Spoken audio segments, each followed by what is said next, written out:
A quick warning, there are curse words that are unbeeped in today's episode of the show. If you prefer a beeped version, you can find that at our website, thisamericanlife.org.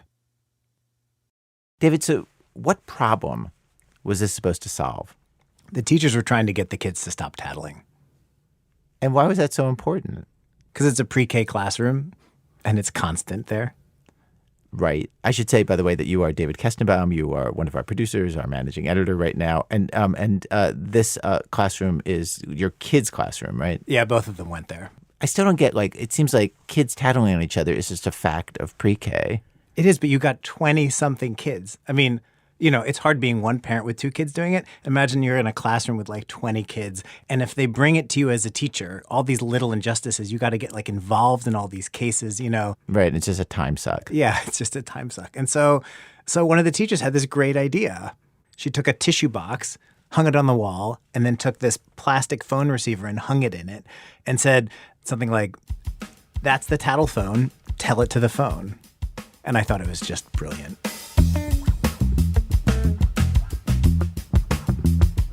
And I just want to say, this is a place that loves kids. I would go to pick up my son Max, and I would have to wait because he would want to hug every single teacher. And I'd go to get Augie, our older kid, and he would be like, "I need 5 minutes. I'm in the middle of something." They just want to stay longer. I get choked up thinking about this place. And I love the idea of the Tattle phone, just as a vessel for all the little injustices that go on every day. And I wanted to hear what was said into it, like these little 3-year-olds, 4-year-olds talking into this plastic phone. Okay, and I should say, this is the part of the story I know very well. What happens next? We asked if we could put a phone in the classroom that would record the tattles. The daycare was fine with that. I reached out to the parents. I didn't know how they were going to feel about us recording their kids at the worst moment of the day.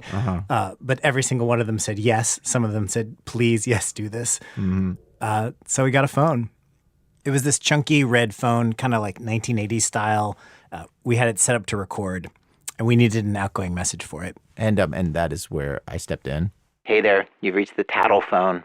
Okay, tell me what happened after the beep. Tell me the whole story.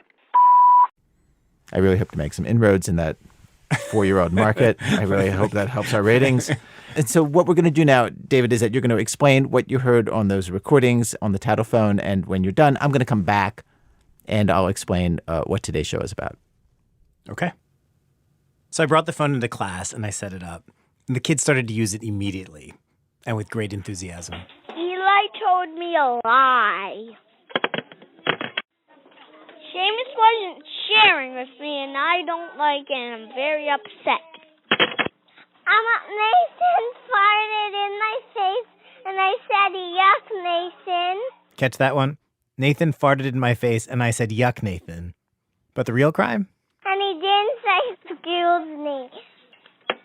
I think there was enormous excitement just having a phone in the class. It was larger than they'd probably ever seen in their lives. Bright red with buttons on it. It was an old touch-tone phone. Everyone wanted to use it, even if they didn't have a tattle. Kids sang a song into it. One tried to order a pizza. Someone said, "Hi, Mom. Please pick me up early." Hi, Dad. I love you. Bye. Our baby turned into a ducky, and I don't know how I turned into a ducky. And that's why her turned into a ducky and turned back to a baby. I'm sorry, I need to hang up on you for 1 second. Several calls later, conscience heavy, that kid calls back. I'm sorry I had to hang up on you. I'm just sorry.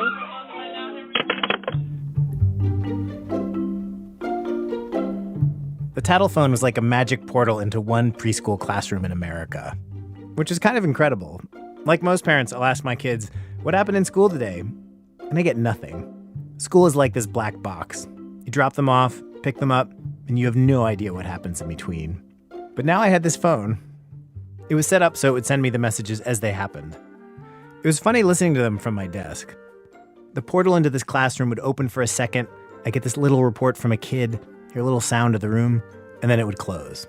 Sometimes for a while. Then the portal would open, I'd hear something, and then silence again. There were never any tattles between 1 and 3 o'clock, because that was nap time. Then they'd start again. These little dramas. Ramona's not listening to my teacher, Mr. Eben, but he's my favorite teacher. And I know he's mad at me, but I don't want him to be, so I'm trying my best to listen. My friend Simone said no at me. My friend Simone. It's always their friends who are bugging them. My friend Jack was in my face while I was waiting to go to an area, and that made me really upset. Eli hit me, Eli hit me. I know. When I'm playing family with Simone, Cody keeps keeping me awake while I'm trying to sleep, pretend sleep. Can I just say, I'm not sure that one is actionable. You're pretending to sleep and complaining that someone is waking you up? I don't know. People are not sharing the telephone. How much of their day is about, justice? Oh. I couldn't put a percentage on it, but I could say the majority of the day. This is Kathleen Jones, the lead teacher in the class. It is everything and rules. They live by rules. They can sit down to play a game, and that whole playtime will be nothing but arguing about the rules. And then there's no playtime left, and they feel good about it. It's funny, they can't make breakfast for themselves. They can't get dressed. They can barely talk, and they're just full of that's not fair. But they're dynamos. Every one of them has something that... It's awesome. Yes, exactly. It's awesome. They're wonderful. There's actual scientific research on this. Kids know when something's unfair, some when they're just 12 months old. My kids weren't even walking then. And I know this is kind of obvious, but so many of the conflicts in this world come down to some version of what's going on in this classroom. What's fair? How do you divide up something that there's a limited quantity of? Magnetiles, we only have one acrylic one that's yellowish goldish. That is it. That is the prize in the class. Whoever gets that is like, I'm the king or the queen, and haha. The gold. That's what they call it, the gold. I sometimes think that the main usefulness of numbers for my son Max, the whole reason he knows how to count, is scorekeeping. How many is something he has and how many his brother has. It's a weighing of the scales of justice, no matter how tiny.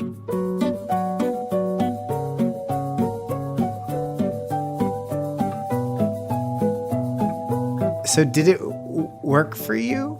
Did they stop coming to you with their complaints? Yes, it did. It does work. Yes, that phone holds a lot of power.